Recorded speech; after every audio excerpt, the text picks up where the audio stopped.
नमस्कार, स्वागत है आपका वंदे मातरम न्यूज पर। आपके साथ मैं हूं शारदा यादव। खबरों की ओर आगे बढ़ने से पहले नजर डालते हैं आज की सुर्खियों पर।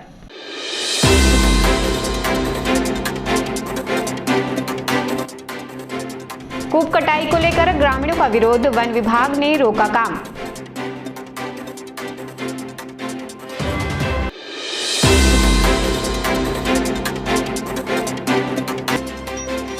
जनपद सदस्य अक्षय गर्ग की दिन दहाड़े निर्मम हत्या।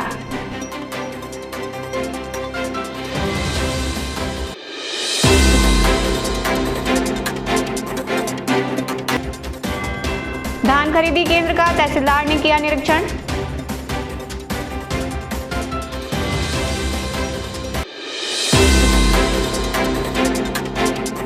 अब खबरें विस्तार से। कोरबा वन मंडल के करतला क्षेत्र में कूप कटाई को लेकर भारी विरोध देखने को मिल रहा है। इस मुद्दे पर स्थानीय आदिवासी, ग्रामीण और वन विभाग के बीच टकराव की स्थिति बन गई है। चचिया, कोलगा सहित करीब 10 पंचायतों के ग्रामीण बड़ी संख्या में कलेक्ट्रेट पहुंचे, जहां कलेक्टर को ज्ञापन सौंपने के बाद वे कोरबा वन मंडल कार्यालय पहुंचे और आंदोलन शुरू कर दिया। आंदोलन के दौरान बड़ी संख्या में महिलाएं जमीन पर बैठ गई और वन विभाग की कार्यशैली के खिलाफ नारेबाजी करते हुए विरोध जताया। स्थिति को देखते हुए मौके पर पुलिस बल भी तैनात किया गया। इसके बाद कोरबा डीएफओ ग्रामीणों से बातचीत करने पहुंची। ग्रामीणों और डीएफओ के बीच हुई चर्चा के बाद इस आश्वासन पर आंदोलन समाप्त किया गया कि फिलहाल कूप कटाई का कार्य बंद रहेगा। कलेक्टर अवगत कराया रहे हमार जल जंगल जमीन के सुरक्षा रखवाली खातिर हमार जल जंगल अंधाधुन ये फॉरेस्ट वाला मन कठिन करत हैं। एला हमार रोकथाम करे बर डीएफओ मैडम भी अवगत कराए हन और डीएफओ मैडम अवगत कराए हन। अगर आप डीएफओ मैडम नहीं मानी तो हमन घोर आंदोलन करे में रोड में उतरबो करके सब मात्र शक्ति ला अपन साथ में लेके आ हूँ।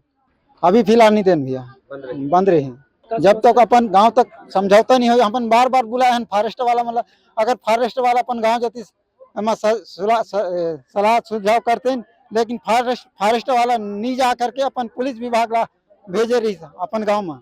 कूप ऐसा काटत हैं, कूप काटे ले हमला मना नहीं रही, लेकिन कूप ऐसा काटत हैं और एक पेड़ नहीं बचाते हैं।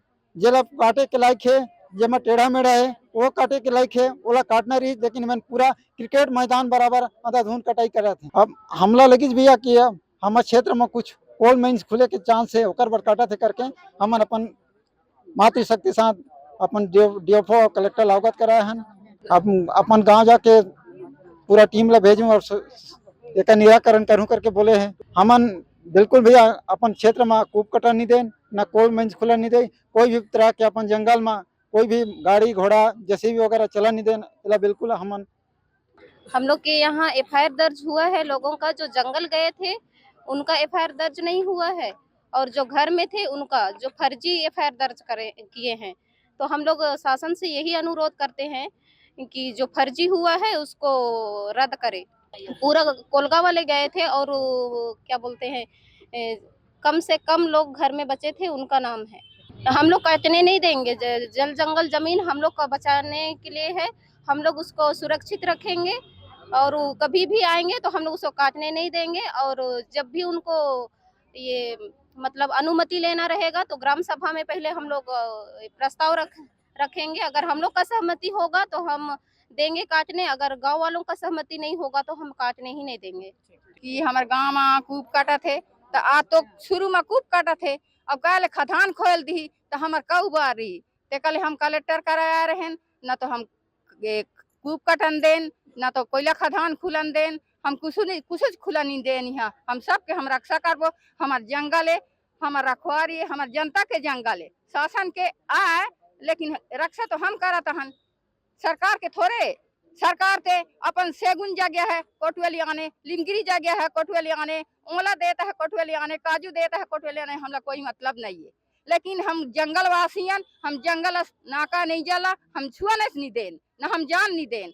कबर हम तो जंगल के रहियन, हम जंगल यूज करथन, कांदा कुसवा के खवाइयन। आदिवासी क्षेत्र है, बार बार क्यों हम इतला कलेक्टर है, नाका विभाग सब जन हमला तंग करता है। कबर की हम आदिवासी क्षेत्र अंत हमला डुबा ले चाहते हैं।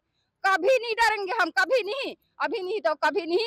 ओकरे ले हम 10 पंचायत के यहाँ हाजिर हम 10 ठन पीकत माया के हम वही काम करोगे, हम कभी खुला नहीं देन, अन्य कभी हो नहीं देन, हम जबरिया कुप काठी तो वहाँ जाके हम कार्रवाई कर देबो, सब जन जुर मिल के हम जो भी चाहबो वो भी कर सकता हन हम। वहाँ जो है हमारे वर्किंग प्लान के अनुसार कूप नंबर 1 पिछले साल कटना था और कूप नंबर 2 इस साल कटना था।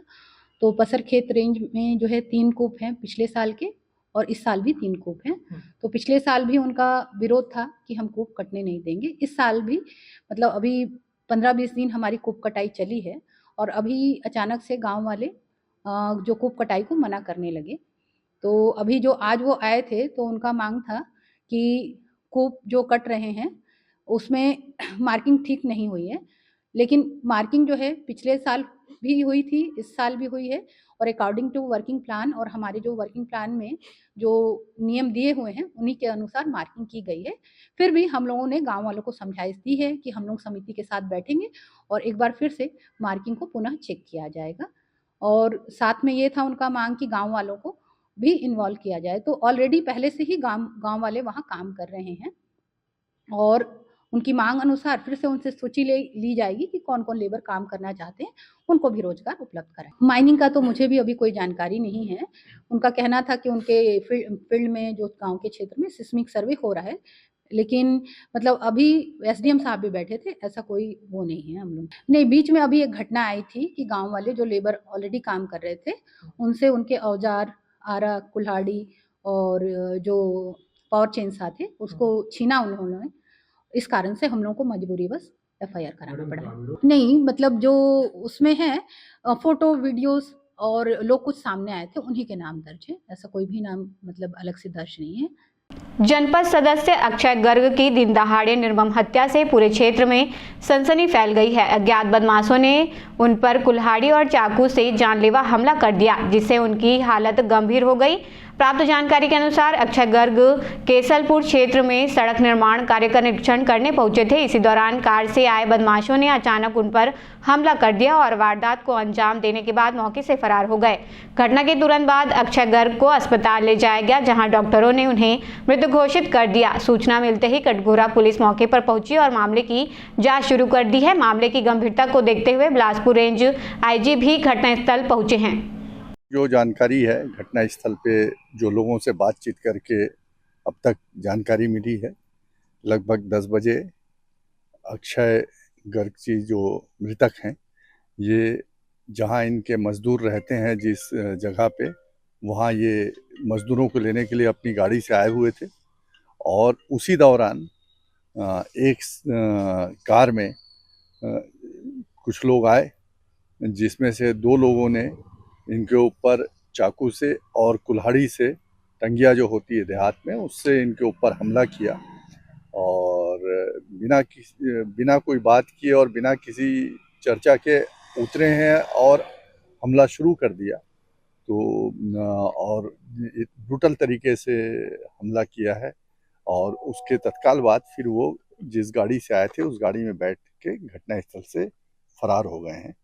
ये अब तक की जानकारी है और इसमें पुलिस की टीम लगी हुई है। पुलिस अधीक्षक स्वयं मौके पे अपनी पूरी टीम के साथ कैंप कर रहे हैं।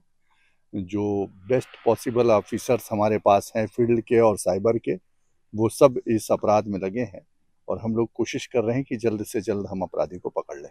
नमो नारायणी समिति के तत्वाधान में 27 एवं 28 दिसंबर 2025 को 39वां अंतर्राष्ट्रीय मंगल पाठ एवं भजनोत्सव का भव्य आयोजन जश्न रिसोर्ट राधाखार कोरबा में किया जा रहा है, जिसकी जानकारी प्रेस क्लब के तिलक भवन में प्रेस वार्ता आयोजित कर दी गई। इस आयोजन में देश के विभिन्न राज्यों से दादी भक्तों की उपस्थिति रहेगी। कार्यक्रम के अंतर्गत 27 दिसंबर को श्री पंचदेव मंदिर पुराना बस स्टैंड कोरबा से शोभा यात्रा एवं पालकी यात्रा निकाली जाएगी। शोभा यात्रा में 651 मनोकामना निशान एवं 151 कलश शामिल रहेंगे।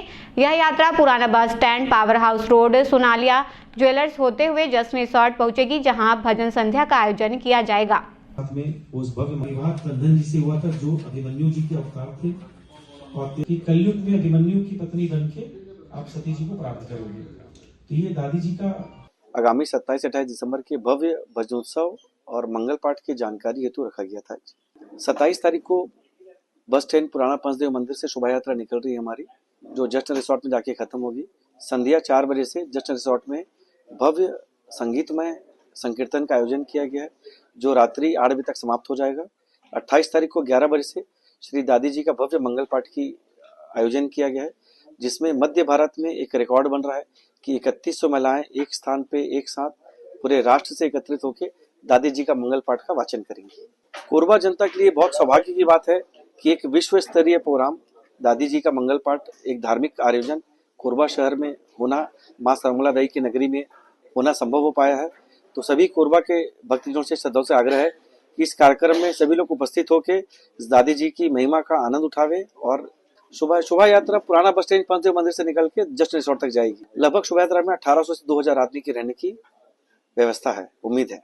जो भारतीय छात्रों की रहने की व्यवस्था अग्रसेन भवन, अग्रवा भवन, जस्ट रिसोर्ट और कोरबा के अन्य होटलों में की गई है। एक्चुअली कोरबा जिले के इंदिरा नगर स्थित फोकटपारा बस्ती में रेलवे प्रशासन द्वारा 250 परिवारों को मकान खाली करने का नोटिस दिए जाने से क्षेत्र में हड़कंप मच गया है। इस नोटिस से लगभग 1000 से अधिक लोग विस्थापन की आशंका से भयभीत हैं। पीड़ित परिवारों का कहना है कि वे पिछले 50 से 60 वर्ष से इस क्षेत्र में निवासरत हैं तथा नगर निगम को नियमित रूप से टैक्स और बिजली बिल का भुगतान भी करते आ रहे हैं। विस्थापन की इस गंभीर समस्या को लेकर पीड़ित परिवारों ने जोहार छत्तीसगढ़ पार्टी एवं छत्तीसगढ़िया क्रांति सेना से लिखित रूप में सहायता की मांग की है। इसी क्रम में संगठन के पदाधिकारियों ने इंदिरा नगर फोकटपारा पहुंचकर प्रभावित परिवारों से मुलाकात की और उनकी समस्याओं को गंभीरता से सुना है। देखिए, समस्या है, हर के जीवन में समस्या आते और समस्या ये क्षेत्र में लमसम रेलवे द्वारा 200 से 250 जो घर है ओला खाली करे बर, ओला तोड़े बर नोटिस दिया गया है। ये क्षेत्र के मन के मन लगातार उमन से बात करे के प्रयास करत है कि आखिर काबर एला तोड़ा था, वह तोड़ा था तो हमला उचित एकर विस्थापन और जो हमार घर बने हैं ओकर मुआवजा देवाओ करके, लेकिन कोनो भी सामने आके जानकारी नहीं देते, बात नहीं करते। क्षेत्र के बस्ती के मन के मन परिवार मन जोहार छत्तीसगढ़ पार्टी और छत्तीसगढ़िया क्रांति सेना तिर एक बार मदद के गुहार करे रही से आज पूरा टीम राउंड में आए एमन के समस्या ला सुने और समझे हवन। क्षेत्र के जनप्रतिनिधि से भी हमार बात हुई से उमन के कहना है कि अभी तोड़े नहीं जाए, लेकिन कोनो भी लिखित रूप से या सामने आके बात ला नहीं बोला थे, लेकिन पीठ पीछे सब एवं बोला थे कि तोड़े नहीं। एक बार जोहार छत्तीसगढ़ पार्टी और छत्तीसगढ़िया क्रांति सेना एक जवाब तलब कर ही संबंधित विभाग ला हम लेटर प्रेषित करबोन और चाहबोन के अगर आवश्यकता नहीं है रेलवे ला तेला भी तोड़े न जाए और अगर निकट भविष्य में ना ओला कुछ काम मरे जमीन की आवश्यकता पड़ा थावे तो अगर पूरा जानकारी क्षेत्र के जनता में साथ बैठ के शासन प्रशासन के उपस्थिति में ओमन ला मुआवजा सहित विस्थापन दे। जोहार छत्तीसगढ़। आज कोरबा में इंदिरा नगर फोकटपारा में यहाँ 250 परिवार रेलवे लाइन के बगल में निवासरत है, जेमन लमसम 40 से 50 साल ले ऊपर से मन निवास करत हैं। ये मन ला लगातार 2 से 3 बार रेलवे के नोटिस आए है कि ये जगह ला खाली करे जाए करके, और नोटिस ला भी हमन पढ़े तो धमकी भरे। दूसरा, रेलवे है अभी तक ये बस्ती में आके चर्चा नहीं करे कि ये मेरे बनना का है, ना यहाँ के जिला प्रशासन लेकर जानकारी है और नेता मंत्री से भी बात हुई समर तो उनका कहना है कि नहीं टूटे, ऐसे आश्वासन हैं। तो भविष्य में हमन बस्ती वाला मन ला आश्वासन देथन जब तक रेलवे प्रबंधन और जिला प्रशासन एक आग इंकर से चर्चा नहीं करी कि ये का बनने वाला है, जब एमन ला पूर्ण जानकारी नहीं दी तब तक यहाँ ला टोरे के प्रयास मत कराए। और अगर एला भविष्य में टोरे जाही कोई प्रोजेक्ट में बनाए जाही तो एमन ला मुआवजा बसावट दिया जाए। और अगर ऐसे नहीं हुई और यहाँ तक सुने में आते कि यह रेलवे के यह कोरबा जोन ले ही लेटर आते और ऊपर ले बात करे में ऐसा कोई जानकारी नहीं है। अगर एला युगोवश या कोई बात ला धर के ला मतलब धमकाए जाते या डराए जाते तो बिल्कुल ये रेलवे सावधान हो जाए, इस टाइप के ये मन संग मत कराए, नहीं तो आने वाला भविष्य में बड़े आंदोलन हमला करे पर ही रेलवे ला जाम करे पर ही तो रेलवे हम जाम करबो, लेकिन ये मन संग अहित नहीं होए देन। इनकर संग छत्तीसगढ़िया क्रांति सेना और जोहार छत्तीसगढ़ पार्टी खड़े है। जय जोहार, जय छत्तीसगढ़। धान खरीदी केंद्र दादर में तहसीलदार ने किया निरीक्षण। इस दौरान तहसीलदार द्वारा किसानों के लाए गए धान एवं बारदाने की गुणवत्ता की जांच की गई। साथ ही केंद्र में उपलब्ध सभी मूलभूत सुविधाओं का भी निरीक्षण किया गया। निरीक्षण के दौरान एक किसान द्वारा लाया गया धान गुणवत्ता मानकों पर खरा नहीं उतरा। धान में बदरा पाए जाने पर साफ कर संशोधित तिथि में दोबारा लाने के निर्देश दिए गए। तहसीलदार ने केंद्र प्रभारी को शासन के निर्देशों के अनुसार पारदर्शी एवं नियमानुसार धान खरीदी सुनिश्चित करने के निर्देश दिए हैं। उन्होंने किसानों को भी सलाह दी है कि वे निर्धारित मानकों के अनुरूप साफ सुथरा एवं सूखा धान ही केंद्र पर लाएं ताकि खरीदी में किसी प्रकार की परेशानी न हो।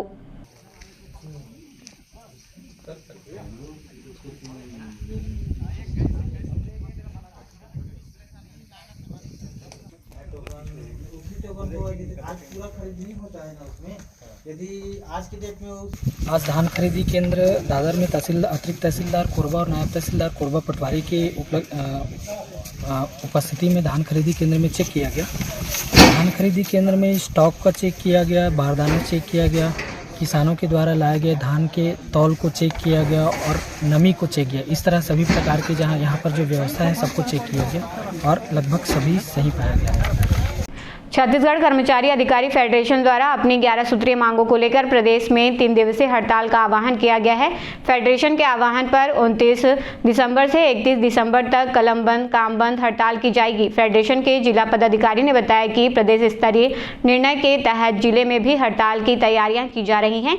इस आंदोलन के माध्यम से कर्मचारियों की विभिन्न लंबित मांगों को लेकर सरकार का ध्यान आकर्षित किया जाएगा। देखिए, छत्तीसगढ़ कर्मचारी अधिकारी फेडरेशन जो है लगभग आज छत्तीसगढ़ में सबसे बड़ा संगठन के रूप में काम कर रही है कर्मचारी हितों को लेकर के और कर्मचारी हितों के संरक्षण को लेकर के। लगातार वार्ता के माध्यम से, प्रेस विज्ञप्ति के माध्यम से, संपर्क के माध्यम से सरकार के समक्ष अपनी बातें हम रख रहे हैं, लेकिन सरकार की ओर से किसी प्रकार के हमारी मांगों को लेकर के संज्ञान नहीं लिया जा रहा है। इसलिए मजबूरीवश हमको ये हमारी आंदोलन जो होने वाली है अभी 29 तारीख से लेकर के 31 दिसंबर तक 3 दिन का हड़ताल जो होगा उसमें 11 सूत्री मांग को लेकर के है। पहले हमने जुलाई महीने में 1 दिन का हड़ताल किया था जिसमें ज्ञापन दिया गया था माननीय मुख्यमंत्री जी को और माननीय मुख्य सचिव को माननीय कलेक्टर के माध्यम से। उसी प्रकार से हमने फिर 22 अगस्त को किया था। अभी वर्तमान में तृतीय चरण का आंदोलन हमारा होगा 29 तारीख से 31 तारीख तक का। इसमें 11 सूत्री मांग है। उसमें यह है डीए के मामले को लेकर के है, जिसमें मोदी की गारंटी और कलम बंद काम बंद आंदोलन के तहत सरकार ने जो विधानसभा निर्वाचन के समय जो उसने संकल्प पत्र एक जारी किया गया जिसमें मोदी की गारंटी नाम दिया गया था, उसमें कर्मचारी हितों को के मामले को लेकर के उसमें उस बातों को दर्ज की गई थी। उसमें ये कहा गया था कि जब जब केंद्रीय कर्मचारियों के महंगाई भत्ते बढ़ेंगे उसी तिथि से राज्य के कर्मचारियों को भी महंगाई भत्ते की पात्रता होगी। लेकिन वर्तमान में देख लीजिए, हमको नियत तिथि पर महंगाई भत्ते की पात्रता कहाँ हो पा रही है। अभी केंद्रीय कर्मचारी को 55% डीए की पात्रता हुई है, लेकिन हमको कितना मिल रहा है? 52% ही मिल रहा है। अभी जुलाई महीने से 3% बढ़ चुका है, लेकिन हमको अभी कहाँ पात्रता प्रदान की गई है। छत्तीसगढ़ में सीएससीबी के जो कर्मचारी हैं हमारे, देख लीजिए, नौकरशाह जो हमारे छत्तीसगढ़ के हैं उनको पात्रता प्रदान की गई, लेकिन हमको क्यों पात्रता प्रदान करी? इस प्रकार के भाई भतीजावाद जो प्रथा चल रही है छत्तीसगढ़ सरकार की ओर से, वो कदापि उचित नहीं है। इसी कारण से हम आंदोलन करने जा रहे हैं। देखिए, जो हम लोग प्रांतीय निकाय के आह्वान पर महंगाई भत्ता सहित 11 सूत्री मांगों को लेकर निश्चितकालीन आंदोलन 29 से 31 का प्रांत से निर्धारित है और ये मांगों को लेकर हम लोग धरना प्रदर्शन करने जा रहे हैं, जो है जिसमें जो है सरकार जो है अपना घोषणा पत्र में जारी किया था मोदी की गारंटी जो है, जिसमें बहुत सारे इस महंगाई भत्ता है और जो पूर्ववर्ती सरकार द्वारा जो महंगाई भत्ता कम से कम लगभग 6000 करोड़ एरियस की राशि महंगाई भत्ता जो नहीं दी थी, उसको इन्हें गारंटी में लिखा था, मोदी गारंटी में, कि हम इसको आपके जीपे खाते में जमा करवाएंगे। और सरकार बनते ही इनके द्वारा वादा किया था कि हमको डबल इंजन का सरकार बनवाई। स्टेट में बनते ही हम लोग आपको ये जो केंद्र सरकार जब जब महंगाई भत्ता बढ़ेगी तो हम दे तिथि से देंगे करके, मगर ये सरकार बनने के पश्चात भी 2 बार महंगाई भत्ता बढ़ी है, उसको हमको दे तिथि से ना दे के करण तिथि से देते आ रही है। और जो एरियस की राशि जिससे घोषणा पत्र में दी उसको तो आज तक दिए नहीं, जो है 100 दिन के इनके मोदी की गारंटी में था, जबकि सरकार 2 साल से भी ऊपर हो गई, आज तक मांग पूरी नहीं की है। और ऐसे बहुत सारे कैशलेस की सुविधा है, 40 वेतनमान है, बहुत सारे हमारे स्वर्ग है, लिपिक साथी, शिक्षक साथी है, स्वास्थ्य विभाग है, ऐसे बहुत सारे स्वर्ग के वेतन स्वीकृति के लिए जो पिंगुआ कमेटी गठित किया है उसको जो है जारी करे। जो है ऐसे 11 सूत्री मांगों को लेकर हम लोग पूरा कोरबा जिला में सभी ब्लॉकों में दौरा कर पूरा फार्म भरवा जा चुका है और आज हम लोग पूरा जिला कार्यालय सहित सभी विभागों में जाके पूरा अब सघन अभियान करके पूरा फार्म भरवाया जो हमारे तैयारी फुल है जो। खबरों का सिलसिला यूं ही जारी रहेगा। देखते रहिए वंदे मातरम न्यूज। मिलते हैं अगले बुलेटिन में, तब तक नमस्कार।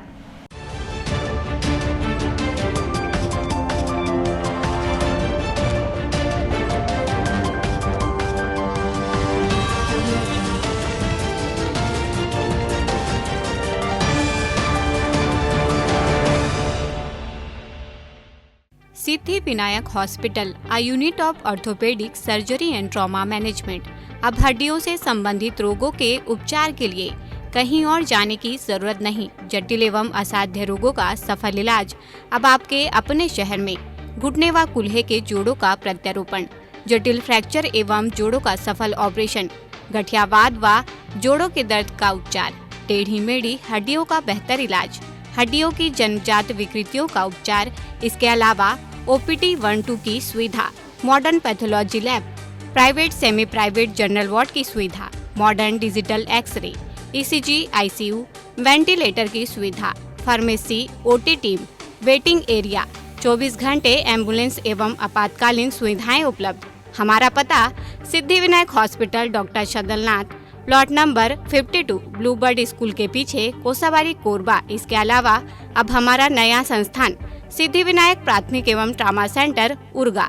इस केंद्र में फार्मेसी, एक्सरे, पैथोलॉजी व आपातकालीन चिकित्सा सुविधा उपलब्ध है। तो संपर्क करें। मोबाइल नंबर 9993000683, 9109488443, कोरबा के लिए 8120195179, उर्गा के लिए।